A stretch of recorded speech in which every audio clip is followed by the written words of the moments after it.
E por isto acho que chegar neste momento ao fim e ter o grato privilégio de poder apresentar o Sr. Secretário de Estado da Administração Pública, que fará o encerramento desta sessão, mas que me pediu em particular que abrisse a oportunidade a todos os que estão aqui presentes, se assim entenderem, no final da sua apresentação, fazer-lhe algumas perguntas e desse modo também interagir um pouco mais, eu diria que desse modo então fechamos com chave de ouro este evento. Sr. Secretário de Estado, o palco é seu.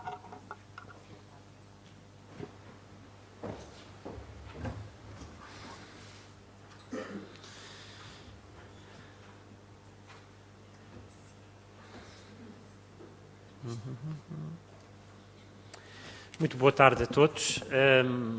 Não só ser o último a falar, mas sobretudo falar depois de toda esta vivacidade e riqueza de experiência é ingrato. É ingrato ser governante nos tempos que correm, é especialmente ingrato ser governante da administração pública e é especialmente ingrato falar convosco a esta hora e, sobretudo, com um alter ego tão estimulante. Eu espero que o fio condutor não seja só a juventude de ambos os interlocutores, também eu da geração pós-25 de Abril e também eu a aprender todos os dias, fazer da minha inexperiência uma oportunidade de mudança e não de autolimitação.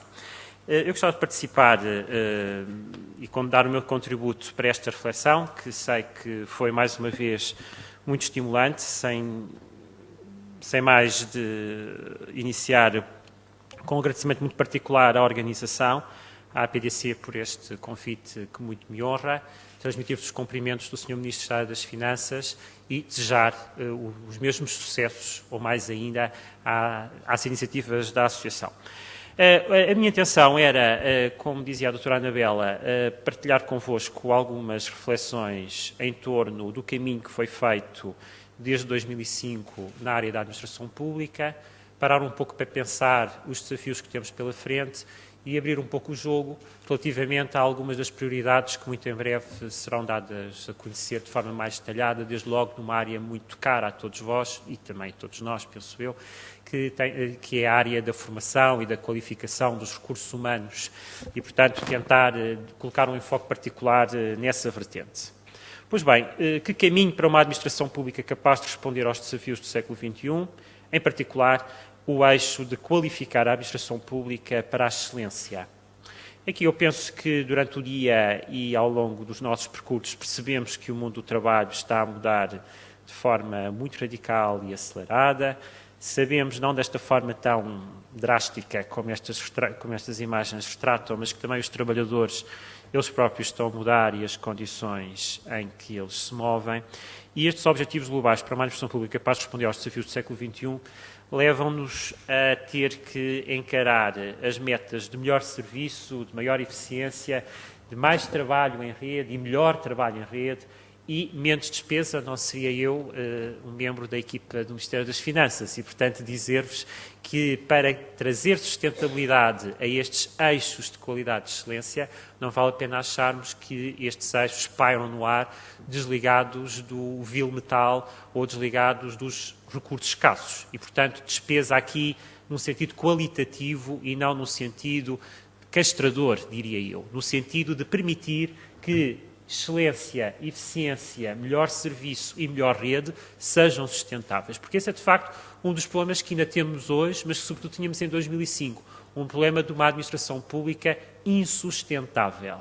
Era insustentável porque consumia recursos que não tínhamos e consumia recursos de uma forma menos eficiente do que aquilo que os contribuintes gostariam. E, portanto, eu penso, como tentarei demonstrar, que o percurso 2005-2009 alavancou a probabilidade de sustentabilidade. Não quer dizer, como quase tudo na vida, que tenhamos uma sustentabilidade irreversível, melhor, uma sustentabilidade irreversível ou plena neste momento. Bem, neste contexto, sem vos querer matar maçando-vos com o passado, eu penso que é importante transmitir aos presentes que números é que tínhamos em 2004, 2005 e que números é que tínhamos e temos em 2009. Alguns dos números resultam ainda de uma comparação da última década, mas que vos dá uma ilustração de qual foi a evolução desde a década de 80 até meados da década de 90 e algumas informações relativamente ao que aconteceu até 2009, para depois dedicar a parte final da minha apresentação com aquilo que nos restará fazer, sem prejuízo de haver muitas outras coisas que teremos que fazer e com a vossa ajuda, com certeza, continuar a identificar. Bem, nós temos um primeiro gráfico muito impressionante que nos atira para o meio dos problemas da sustentabilidade. É que nós temos, em termos de evolução de efetivos, um crescimento desde a década de 30 e tal, de cerca de 30 mil funcionários públicos, para um pico em 2005 de 747 mil pessoas. E, portanto, como perceberão, inexoravelmente, desde a década de 30 até 2005, nós temos crescimento exponencial, eu diria insustentável, do número de funcionários públicos. E podemos aqui depois abrir uma caixa de Pandora, que eu não vou abrir como Secretário de Estado da Administração Pública, se também houve um crescimento exponencial da qualidade dos serviços públicos desde 1935 até 2005. Houve com certeza, não sei, justifica uma passagem de 26 mil trabalhadores para quase 750 mil trabalhadores. Portanto, esta é a realidade que o anterior governo herdou, independentemente de quem é que são culpas, porque nós sabemos que naquele período de 74 a 2005, muitas cores partidárias, portanto não estou aqui a fazer o número de este governo foi o salvador da pátria ou da administração, as coisas são como são e estes números penso que falam por si. Alguma coisa terá acontecido, penso que podemos dar esse benefício da dúvida, em 2005, porque pela primeira vez desde 35 a curva começou a crescer. E não é pelo facto de terem passado trabalhadores para os hospitais EPE, porque esses que estão nos hospitais EPE também estão nas minhas contas. Todos os que têm vínculo público, independentemente da entidade onde estão naqueles números. Não há ali nenhuma engenharia de tirar uns para os hospitais EPS para eu dizer que não são funcionários públicos. Estão todos contados. E, portanto, estando todos contados, há uma grande novidade. É que estes números, há 4 anos atrás, não estavam disponíveis. Porque há 4 anos atrás, o Estado não sabia quantos funcionários tinha. Portanto, neste momento, nós sabemos, porque semestralmente os serviços carregam uma base de dados criada em 2005, que nos permite saber quantos e onde estão. Portanto, isso também é uma grande novidade face a 2005. Portanto, quando falamos de excelência, eficiência, cloud computing, etc., etc., temos que perceber que estamos a falar de uma administração mais próxima da modernidade, muito jovem. Em 2005, ela não estava preparada para discutir excelência, porque ela não se conhecia a si própria e, sobretudo, não tinha mecanismos de se domar a si própria. Domar no sentido de servir melhor, porque muitos governos, desde mais ou menos ali a década de 90, apregoavam que tínhamos que controlar a entrada de funcionários públicos. Mas ninguém conseguiu controlar a entrada de funcionários públicos, até que aconteceu alguma coisa em 2005. E o que aconteceu em 2005, não vos quero amassar com detalhes, foi tão só estipular formas centralizadas, mais rígidas, problematizadoras para a gestão dos serviços, mas um controle centralizado de admissões. Ganhámos alguma coisa, passámos a saber quantas pessoas é que queremos que entrem e saiam da administração. Mas perdemos alguma coisa, que é alguma flexibilidade na capacidade de gestão dos serviços ou das tutelas setoriais para contratar. Mas alguma coisa aconteceu, que torna a dizer, garantindo um pouco mais de sustentabilidade nesta curva. Porque neste momento, em 2009, nós temos 675 mil pessoas, o que, podendo alguns dos presentes considerar que é excessivo, é com certeza um número mais próximo, provavelmente, da tal sustentabilidade. Eu perdi algum tempo a falar-vos deste quadro para, não quero ser, digamos, sequer petulante nesse aspecto, para trazer os presentes a uma realidade que é aquela que nos ocupa muitas vezes no Ministério das Finanças, que é para falarmos de modernização, falarmos de eficiência, temos que ganhar o pulso a uma máquina, a uma grande empresa, a uma grande família, a uma grande estrutura de 600 e tal mil pessoas. E em 2005 eu não controlava onde estavam, quem eram e quantos eram. Desculpem sublinhar este aspecto quase caricatural. Bem, depois há aspectos que esta informação relativamente inédita, que daqui a umas semanas estará disponibilizada publicamente, para vos dar um apanhado, de facto, da administração pública com um problema demográfico e um problema etário. Só a administração central inclui, no fundo, as áreas ministeriais, nós temos um peso muito significativo em torno dos 40 e tal anos a tocar os 50. E se virmos na administração local, ainda mais ainda. Portanto, estamos a falar de uma administração. É verdade que isto são números de 2005.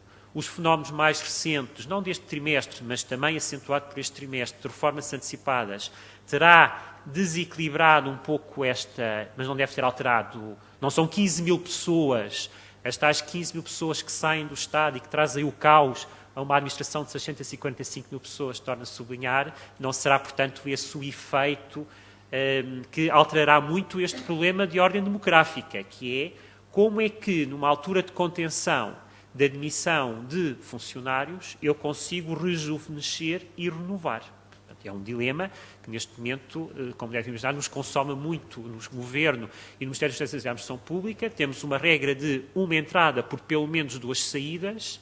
Demorará muito tempo a eu corrigir esta questão pelos métodos tradicionais. Portanto, a questão dos estágios, a questão de recurso a sistemas cada vez mais inteligentes de gestão informacional e documental pode ajudar a tentar mitigar este efeito arrasador de uma administração pública muitíssimo envelhecida. Portanto, os caminhos da excelência, os caminhos para resolver desafios globais do século XXI, é neste panorama que nos movemos, de uma administração que hoje permite que um Estado-Geral da Administração Pública vos diga como é que é o perfil de idades. Há 2 anos, não era 2005, há 2 anos, eu não tinha esta informação.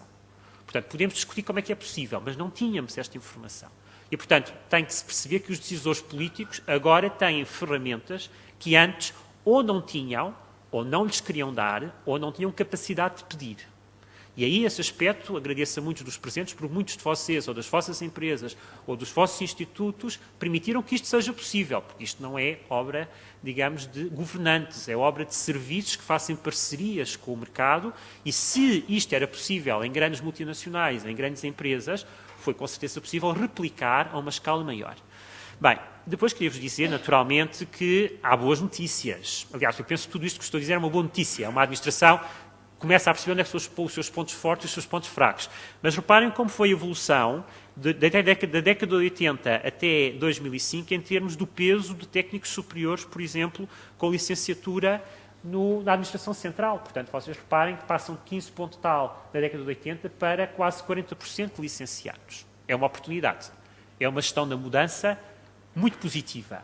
Reparem, naturalmente, que a administração local, precisamente aquela que nos tem uma lógica de proximidade com as comunidades, onde talvez a qualidade do atendimento resulta mais de perto, é ainda uma administração com uma carga, digamos, muito acentuada de fragilizações ao nível da tecnicidade. Se temos problemas de tecnicidade na administração central, reparem como nas autarquias, tendo havido uma importante evolução, temos também aqui estrangulamentos que nos devem enquadrar nos caminhos para a excelência no século XXI. Reparem como Portugal, desde 2005 a 2008, reduziu draconianamente, porque não assumi-lo, o peso no PIB das despesas com o pessoal. Nós reparem que em 2005 estávamos com níveis muito elevados, neste momento pretendemos ainda diminuir mais, mas reparem como estamos agora abaixo em termos de evolução e desse peso de diminuição. Isto não significa, colocando as cartas em cima da mesa, que estamos com níveis de despesa abaixo da média. Este é daqueles gráficos que interessa apresentar, é que o nosso esforço foi muito acima da média, mas continuamos acima da média. Esse é outro gráfico que não tenho tempo para vos mostrar, naturalmente. Agora, em 2005, 2009, para chegarmos a este tipo de resultados, eu só estou a falar disto porque eu penso que isto tem pistas importantes para a parte que vos interessará mais e para as perguntas, provavelmente, que me querão colocar no final, é a realidade em 2005 de uma administração muito rígida e opaca. Eu sei que muitos de vós são muito críticos em relação à atual situação. Podemos continuar a dizer que é uma administração ainda rígida e opaca, mas acho que estamos todos de acordo que em 2005 ela era mais rígida e opaca, mesmo para aqueles que são críticos e mesmo para aqueles que querem olhar para o dark side desta realidade. Deixem-vos dizer que nós tínhamos muita supervisão de estruturas, omissão de competências. Eu sei que o professor Bilhin, com a sua alegoria da Catedral, terá também acentuado este ponto.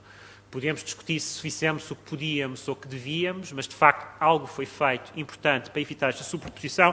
Havia inexistência de avaliação de serviços, portanto, os trabalhadores tinham que ser avaliados. Não eram, era uma minoria de trabalhadores a que eram sujeitos à avaliação. Os últimos números apontavam, em 2004, para 20% dos trabalhadores do Estado avaliados. Os serviços não eram avaliados, não tinham objetivos, ou se tinham objetivos, tinham vergonha ou receio de os mostrar aos cidadãos, e a própria tutela tinha medo de fixar objetivos, porque se os dirigentes escolhidos politicamente falhassem, era o poder político que estava em causa. Portanto, era uma lógica de estrangulamento recíproco e de bloqueio. Bem, nós tínhamos uma grande variedade de vínculos, nós tínhamos cerca de 1.800 carreiras, herdadas desde a reforma de Mousinho no século XIX. Nós tínhamos mais de 500 posições remuneratórias e várias dezenas de tabelas salariais. Portanto, muitos de vocês, contrariamente a mim, são gestores e, portanto, percebem que é um pouquinho difícil gerir uma casa em que não sabia quantos eram, onde estavam, com muitas tabelas remuneratórias e com 1.800 carreiras. Portanto, era fácil desculpar-nos com muitos motivos para o facto da administração não ser eficiente e ser opaca e rígida. E depois, naturalmente, não interessava nada a ver se havia dinheiro ou não. O dinheiro aparecia sempre no bolso dos contribuintes e, portanto, havia progressões automáticas, mesmo que não houvesse dinheiro, ou gastava-se dinheiro independentemente de haver ou não. É por isso que depois tínhamos déficits insustentavelmente elevados. Temos hoje um déficit elevado, mas que, na nossa opinião, não é insustentável, não é, de facto, digamos, um fado. Temos que ter déficits demasiado elevados, como se percebeu, porque temos o déficit mais baixo da nossa história democrática há 2 anos. Portanto, é uma questão de tentarmos fazer o que fizemos todos em conjunto para ter esse déficit mais baixo. Mas, enfim, rapidamente, atacar o modelo de organização dos serviços, um regime de vinculação de carreiras e remunerações, um sistema de avaliação para serviços, para os senhores dirigentes, não só para os trabalhadores, mas também para os senhores dirigentes, mesmo os senhores diretores gerais, todos serem avaliados por objetivos no modelo de gestão de recursos humanos. E quem diz senhores diretores gerais, os próprios governantes, serem avaliados pelo facto de darem bons ou maus objetivos, e essa é, de facto, a avaliação gestionária, mas a avaliação democrática. E, portanto, nós, no fundo, procuramos garantir ou criar as condições para uma melhor qualidade na prestação de serviços públicos, uma maior eficiência e eficácia no uso dos recursos disponíveis, e este aspecto da gestão por objetivos e a avaliação em função dos resultados permite-nos precisamente que haja uma nova estrutura orgânica. Houve uma redução de 25% da estrutura orgânica com o PRACE. Há um novo regime de emprego público. No dia 1 de janeiro de 2009, houve 530 mil pessoas que passaram de um regime clássico de nomeação para um regime de contrato de trabalho em funções públicas e, naturalmente, as resistências que se encontram na rua ou que se encontram em algumas corporações é porque alguma coisa mudou. Isso mudou, implica que há uma oportunidade, mas há, obviamente, interesses e situações de algum acomodamento que veem isto como uma ameaça. Portanto, é também esta administração que procura caminhos para o século XXI. Dentro deste grupo de quase 600 e tal mil pessoas, há pessoas que preferiam a realidade de 2004. Há muitas pessoas que interessa que a administração não saiba quantos são, ou que haja automatismo na progressão, ou que não haja avaliação de desempenho. E é, portanto, estas forças que nós chamaríamos conservadoras, dentro e fora da administração, que devem ter sempre essas forças. As forças nós temos que conquistar. Ou se nós podemos conquistar e trazer para o nosso lado, temos, de facto, no debate democrático, humilde, esgrimir com transparência os argumentos. Mas há aqui muito material para manipularmos as ansiedades das pessoas e os receios das pessoas e fazermos da mudança uma ameaça e não um caminho de oportunidade. Portanto, percebemos todos, muitos de vocês com mais experiência de vida profissional do que eu tenho de idade, que com certeza é um caminho muito estreito a percorrer. Muita gente torce para que isto não corra bem, porque há interesses vários de voltarmos a uma realidade opaca e rígida pré-2005. Bem, reparem que valorizar o mérito ou valorizar a gestão orçamental, que são questões óbvias para as vossas empresas, muitos de vocês, ou para os vossos institutos, e naturalmente, conforme falava a Sra. Secretária de Estado da Administração Administrativa, aprofundar o caminho da simplificação e do e-government, é um novo modelo de organização e gestão da administração pública. Reparem que nós, neste momento, temos 3 carreiras, comparando com as 1.800 e tal. Também deve ter sido muito difícil passar de 1.000 e tal carreiras para 3 carreiras gerais. Não conheço um outro país que tenha feito isto. Não quer dizer que sejamos muito bons. Fizemos aquilo, se calhar, mais depressa do que outros podem dar ao luxo de não fazer. E, finalmente, dizer-vos que ainda há muitas carreiras para rever. Temos uma escala salarial e passámos de 500 e tal posições remuneratórias para 100 e tal posições remuneratórias. Bem, talvez a parte agora que interesse. Gostava de dar uma nota que me chegou ainda hoje de manhã, uma informação interessante, é que em 2009 nós, pela primeira vez, fizemos a avaliação de 99% dos serviços do Estado. Em 2008, nenhum serviço foi avaliado. Em 2009, foi o primeiro ano em que era necessário avaliar. E havia alguma incerteza quanto a saber se a administração iria aderir àquilo que resulta da lei, porque há várias maneiras de boicotar a aplicação da lei. Bem, eu diria que é incrível como é que, de facto, esta administração tantas vezes carimbada com o clichê de bloqueio da reforma, abraçou com este entusiasmo a avaliação de serviços, o que significa que houve funcionários públicos que avaliaram outros serviços através de objetivos que estão publicitados em todos os sites desses serviços. Portanto, é já uma administração que, em 2009, abriu ao país quais são os seus objetivos e, mais, há neste momento serviços que foram... Reparem, a lei diz que o Sr. Ministro só pode indicar 20% dos seus serviços como ultrapassando os objetivos. Uma cota também para os serviços. Não são só os trabalhadores, justo que têm. Significa que os senhores ministros decidiram dizer que a Direção-Geral X foi melhor que a Direção-Geral Y. Que o Instituto Z foi melhor que o outro. Isto é uma revolução. É um novo paradigma.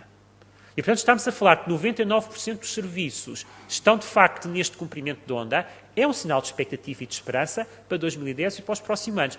Que há muita gente que diz que isto é pouco, com certeza. Que isto não aparece nas notícias. Não aparece. Que os sindicatos dizem que isto não deve estar bem feito porque é bom demais. Com certeza. Mas está. E em breve será publicitado. Porque acho que é um sinal de reconhecimento à excelência dentro da administração. Não temos problema na administração em dizer o que é que fazemos e quem é que ultrapassou as metas e quem não ultrapassou as metas. Bem, entrando agora na parte da preparar o caminho para falar um bocadinho sobre qualificação de recursos humanos e de formação, há alguns vetores que influenciam esta realidade interna. E agora passando um pouco do discurso do que é que foi, como é que estamos e o que é que terá que avançar, e a minha expectativa é mais 5 minutos e depois abrimos o pano aos que ainda tenham resistência para colocar algumas dúvidas e algumas provocações. Reparem que no plano demográfico, como percebemos, temos um problema de envelhecimento da sociedade em geral e em particular da administração. Nós sabemos que há um problema de perda do capital de experiência e, portanto, é fundamental encontrar mecanismos de retenção, ainda que mitigada, de talento na idade madura e na experiência na administração. Naturalmente, este concentrar de reformas antecipadas no primeiro trimestre deste ano está a acelerar um efeito que os modelos nos apresentavam daqui a 5 anos. Portanto, este é um desafio, não só em concreto pela conjuntura de termos decidido acelerar a convergência para as regras gerais da segurança social, como, em geral, já estávamos confrontados com este problema. Portanto, é, de facto, um vetor muito importante. Além do mais, nós temos uma dificuldade intrínseca nos recrutamentos. Nós fizemos uma reforma em 2009 para acelerar os procedimentos concursais, eles continuam relativamente lentos para o que nós precisamos. Nós temos uma portaria que dá muitas dicas para os senhores dirigentes acelerar os procedimentos, mas nem sempre os senhores dirigentes querem ou conseguem aproveitar todas as dicas que o Ministério das Finanças lá colocou na portaria, por muitas ações de formação que façamos, e, portanto, nós temos que enfrentar esse problema. Se juntarmos isto o facto do Sr. Secretário de Estado da Administração Pública e o Sr. Ministro das Finanças dizerem todos os dias que querem, que se acham maior rigor nas entradas na admissão, nas entradas na administração pública, cotejar o aspecto do envelhecimento com dificuldades por opção voluntária política ou por inércia do sistema, cria-nos aqui um melting pot complicado. Reparem que, ao nível da despesa, nós temos que reconhecer que há investimento em TIC, muitas vezes sem retorno evidente. Há outra despesa redundante, fruto de alguma falta de eficiência. Sabemos que há dificuldade na utilização e na reutilização das ferramentas disponíveis e também, fruto da reforma, é verdade que o facto de haver maior uniformidade das carreiras e dos conteúdos propicia uma maior mobilidade interna, mas estamos muito aquém do que precisamos. Hoje, nós detectamos que uma escola secundária em Lisboa tem falta de 15 vigilantes da escola. Eu tenho muita dificuldade em ir a um ministério e dizer, por favor, 15 auxiliares dos corredores do Ministério passem para esta escola porque é necessário. Não estamos aí ainda.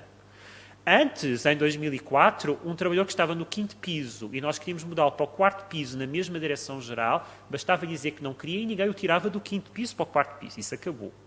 Também é verdade que alguém que mora em Oeiras e trabalha em Oeiras numa repartição pública, em 2004 não podia passar para o outro lado da estrada. Agora é obrigado a passar para o outro lado da estrada. Mas, se alguém morar em Cascais e trabalhar em Alhandra, provavelmente, ainda me estou a tentar demonstrar se é assim ou não, pode resistir e ir para Sintra ou para Oeiras. Mesmo que seja mais perto do seu trabalho, ele pode continuar a querer trabalhar em Alhandra, ainda que toda a gente concorda que ele é mais útil em Oeiras. Portanto, há aqui um trabalho a fazer. E há leis a mudar. E há negociações sindicais a travar. E, portanto, neste contexto, é verdade que há desafios muito estimulantes.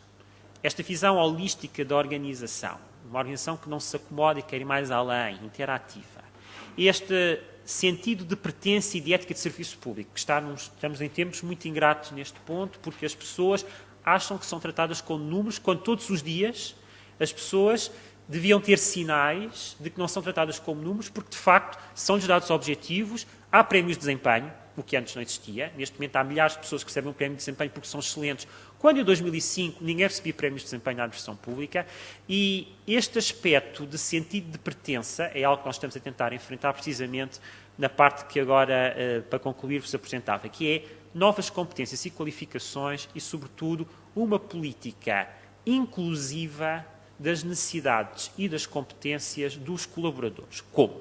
Bem, nós precisamos, de facto, de um novo tipo de competências e qualificações nestes triângulos que os sábios habitualmente nos colocam à frente, este da educação e formação para 2020 ao nível da União.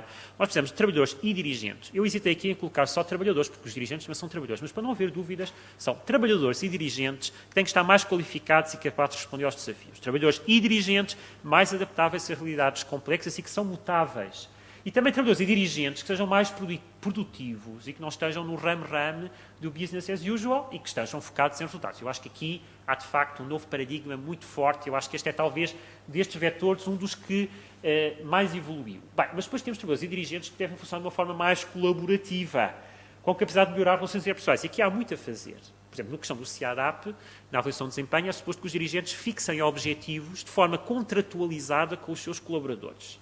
Os relatórios o que me dizem é que os senhores dirigentes estipulam objetivos e quase que olham de lado, para não dizer outra coisa, quando algum trabalhador se arrisca a dizer porque é que me está a dar este objetivo? Eu não percebo ou eu não concordo. Isso não será bem visto, apesar da lei ter todos os fantásticos artigos mais avançados da Europa numa lógica contratualizadora. Como é que se altera? Isto não parece ser um problema de lei. É um problema precisamente de postura, de liderança, de obter sinergias em colaboração. Portanto, por muito que nós alteremos a lei, se não alterarmos as mentalidades, ou o trabalhador parte para este exercício numa lógica trincheira, ou o senhor dirigente assume uma posição autoritária do estilo sociedade napoleónica do século XIX. E assim não vamos a lado nenhum, porque, naturalmente, a litigiosidade e a desmotivação que emerge é muito grande. Reparem que hoje os serviços têm, na sua página, no site da internet, o chamado COAR, que é, no fundo, um conjunto de macro-objetivos. Eu, pelo que sei, tenho amigos que são dirigentes, há uma prática na administração de quando se fixa um objetivo para o trabalhador, ninguém se lembra muito de lembrar que no site estão os objetivos que iluminam em cascata a fixação daqueles objetivos. É algo tão simples como, olha, eu estou a dar estes objetivos, mas, por favor, no site encontra os objetivos que o Ministro me estipulou e que eu acho que o seu contributo para alcançarmos estes objetivos são estes. Diga-me o que é que acha. Não, isto não acontece. Ninguém fala de objetivos macro, porque o trabalhador, muitas vezes, é colocado no plano de, digamos, aceitas, ou se não queres aceitar, também não adianta muito. E, portanto, há aqui, de facto, um desafio colaborativo que nos pode trazer ganhos muito importantes de motivação e de eficiência e de produtividade. E, finalmente, há necessidade de um sentido de responsabilidade social e cívica mais forte. Isto levar-nos-ia muito longe, mas não quis colocar aqui. Não vos poderei adiantar muito mais do que vai haver uma resolução, mas é uma resolução do Conselho de Ministros que vai abrir as portas para rever o enquadramento legal da formação, mas não vamos ficar à espera de alterar a lei daqui a uns meses, porque então era 2010 perdido.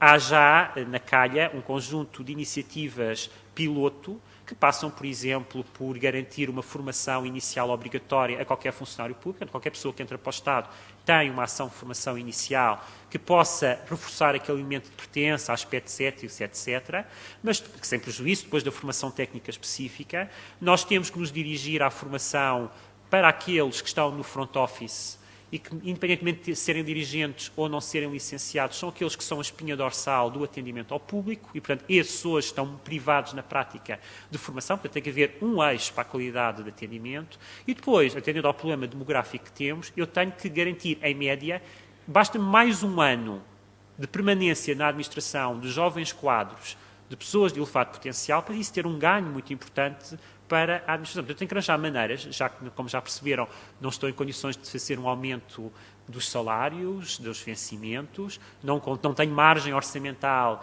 para atacar os incentivos na parte remuneratória. esta parte da formação, em que o Estado comparticipa total ou parcialmente um Master in Public Administration, que hoje não existe e que deve passar a existir, parceria entre o INA e as academias estrangeiras ou nacionais, porque eu acho que cá em Portugal temos muito material para fazermos muito e melhor, e, portanto, se a pessoa tem o seu MPA ou a sua pós-graduação financiada pelo Estado, em troca, tem uma contratualização com o Estado de ficar pelo menos os próximos 5 ou 6 anos com o Estado. E se tiver que ir à vida dele, devolve ao Estado o investimento que foi colocado. Portanto, mecanismos um pouco óbvios para as empresas, mas que o Estado neste momento nunca deu esse passo em frente. Isto não implica que em 2010, 2013 eu não tenha que aumentar muito os meus 100 milhões de euros por ano, mas posso utilizar melhor estas verbas e, sobretudo, alargar. Há outras ideias nesta resolução que depois estarão à discussão pública e discussão sindical, mas queria-vos dizer, portanto, que uma formação mais focada na melhoria do desempenho do posto de trabalho, e não uma espécie de migalha ou de benesse que se dá a alguns trabalhadores, mas que não seja só um aspecto de motivação dos trabalhadores, mas de alavancar, digamos, o seu desempenho e as suas competências para um posto de trabalho. Neste momento a formação surge porque tem que se dar formação, muitas vezes. E isso não é nem eficiente nem racional. Bem, depois há claramente um problema, não aplica... Há uma questão relacionada com a formação dos dirigentes. Nós hoje estamos muito melhor do que estávamos há uns anos atrás, porque todos os dirigentes têm uma formação obrigatória, mas, de facto, temos que pensar um pouco melhor a formação dos dirigentes para que haja módulos obrigatórios de simplificação e inovação. É importante que aqui um dirigente tenha sensibilidade para aspectos de simplificação administrativa e de inovação. Hoje alguns têm, outros não.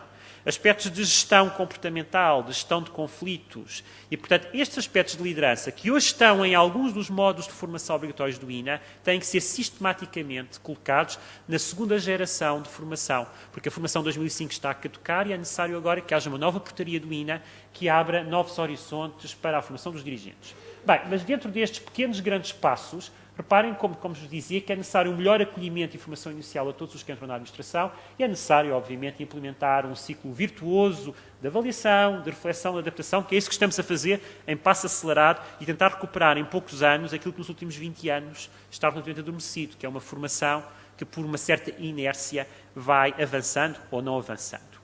Em jeito de conclusão, reparem que o Ministério das Finanças e o Governo no seu geral e eu próprio estamos empenhados em consolidar a reforma. Não é a altura de entrarmos agora num novo ciclo de reformas ou mini-reformas. As pessoas estão, no mínimo, cansadas de reformas na administração pública. Esta não foi a última, a 2005-2009, nem foi a primeira, mas neste momento há muitos aspectos que têm que ser consolidados no terreno. Há muita gente que continua a não querer ter uma progressão baseada no mérito. Há muita gente que continua a não querer ter só uma tabela remuneratória. E não estou a falar dos trabalhadores ou dos dirigentes. Falamos muita gente. Porque também há pessoas fora da administração que interessa que a administração funcione mal para, ideologicamente, dizerem que temos que desmantelar o Estado e ter um Estado mínimo. Portanto, todos estes interesses conflituantes fora e dentro da administração levam-nos a ser muito cautelosos e, portanto, temos que consolidar. Podemos aprimorar, monitorizar, avaliar, mas temos que consolidar. É para mim, neste momento, o verbo, que é um verbo um pouco conservador e de braços caídos, consolidar. É por isso que eu acho que está na altura de colocarmos a consolidação como instrumento para a excelência e inovação. Eu só consigo abraçar projetos de excelência e inovação se tiver as pessoas com a segurança de saberem que as regras, e não é a questão das pensões e das aposentações que é decisivo. O que é decisivo é se o Estado e se o Governo vai recuar na existência de diferenciação de desempenho. É se o Governo vai recuar na revisão de carreiras que eram privilegiados e que nunca ninguém se atrevia em rever essas carreiras. Portanto, é essas cedências ou não que dão o mote para se há ou não há uma reforma consolidada. Depois, eu penso que virá com o tempo que essa consolidação e essa reforma estejam ao serviço da excelência e da inovação. Portanto, o aprofundar a política de formação e qualificação dos trabalhadores, o completar a estratégia de combate à precariedade laboral. Nós reunimos 40% dos recibos verdes na administração. Temos cerca de 5.000 recibos verdes, nem todos são falsos recibos verdes. Mas significa que há muito trabalho precário, desmotivante e que não dignifica os trabalhadores e as equipas, que temos que aprofundar esse combate. Portanto, aqui há uma questão ideológica, mas também gestionária. Muito foi feito, mas temos que continuar a fazer neste ponto. Consolidar a cultura da avaliação e da meritocracia e da gestão por objetivos e replicar boas práticas, porque há muito e muito bem feito na administração, em que os trabalhadores muitas vezes não sabem que ao lado há soluções para os seus problemas. E, portanto, estas novas técnicas inclusivas e de colaboração podem permitir este replicar, orientando naturalmente para os cidadãos, para as empresas e para as famílias. E, por fim, é necessário que esta consolidação ao serviço da excelência e da inovação nos permita uma melhor adaptação no mundo em mudança, que se traga e que se acrescente valor à prestação do serviço, que se crie confiança nos utilizadores e que esta capacidade de inovação e criatividade permita precisamente que novas competências internas resultem. Só para vos dar uma ilustração, hoje uma pessoa que vai para a formação ou que vai para a sua qualificação acaba depois por não ser minimamente incentivado a replicar os seus conhecimentos no posto de trabalho. As pessoas não são incentivadas a propor ao dirigente, nem o dirigente muitas vezes está para aí virado, porque vê isso muitas vezes cá como uma ameaça, alguém sabe mais do que ele sobre aquela matéria, e portanto essa informação, essa qualificação daquela pessoa perde-se no dia-a-dia das rotinas. E, portanto, todo este investimento, mesmo de gestão da mudança, não está a ter o impacto que devia ter no terreno. E é por isso que estas novas competências, estes novos instrumentos de formação e qualificação, para mim e para o Governo, permitirão, de facto, uma administração mais capaz de responder aos desafios. E reformar é qualificar, e qualificar é servir a excelência. E gostava de dizer a todos os presentes, e agradecer a vossa paciência, que esta administração, que é mais sustentável hoje do que era há 5 anos atrás, é uma administração que se orgulha do que faz. É uma administração que precisamente precisa de lideranças que a motivem. Mas é sobretudo uma administração que está muito empenhada em abraçar a excelência. Mas é uma administração, e termina assim, que ainda está um pouco traumatizada pela total insustentabilidade em 2004 e anos anteriores. Portanto, é uma administração que sabe o quão periclitante é termos as condições de trabalho para podermos abraçar a excelência. Porque uma administração que em 2004 tinha o cenário que eu acabo de descrever, é uma administração que merece o nosso benefício da dúvida. Porque esta reforma não foi feita com os Gonçalos, nem com Fernandes Teixeira dos Santos, nem etc. Foi feita por funcionários públicos que a pensaram. Porque quando eu cheguei ao Ministério das Finanças, há um corredor famoso, um armário, com muitos livros verdes e azuis de reflexões académicas sobre reformas da administração pública. E, portanto, esse diagnóstico estava feito há muito tempo. Nós não inventámos grande parte disto. Concretizámos. Mas concretizámos porque funcionários públicos a pensaram e a concretizaram. Eu acho que esse é o sinal de esperança para o futuro. Muito obrigado e estou a vosso dispor.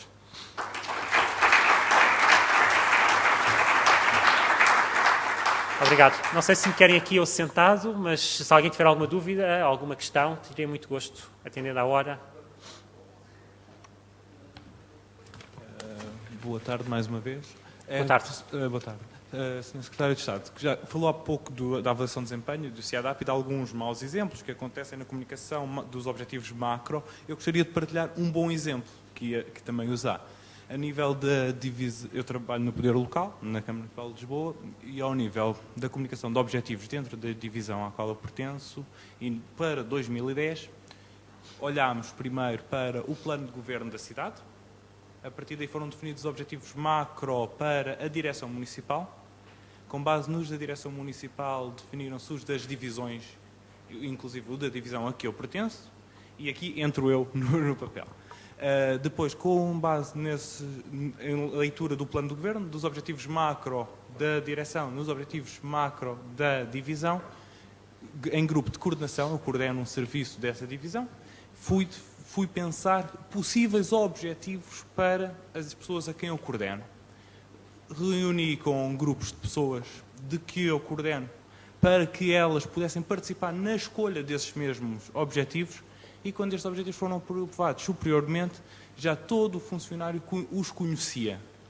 Era só para dar o exemplo de uma forma de definir objetivos em que se chama a participação aqueles que vão ser avaliados. Ou seja, daqui a um ano, eles, para além de terem assinado objetivos que conheceram, assinaram objetivos escolhidos por eles, definidos com a participação de quem vai ser avaliado. Muito obrigado. O seu exemplo é especialmente eloquente, não só porque é um bom exemplo a juntar a muitos outros que existem, mas precisamente porque a administração local só há poucos meses é que está, digamos, com o quadro jurídico estabilizado para replicar isso que acaba de dizer, que já devia acontecer, e eu acredito que acontece em muitos serviços públicos centrais. Mas significa que não é pelo facto de termos lei ou não que é possível uma gestão como acaba de descrever, porque precisamente quando, como coordenador, como dirigente, digamos, aproveitou o momento crítico de fixação de objetivos para cativar e motivar a sua equipa, não tinha o enquadramento legal que lhe dava toda a segurança para poder fazer o que fez. Portanto, eu acho que isso é um exemplo de que não devemos estar sempre à espera da lei,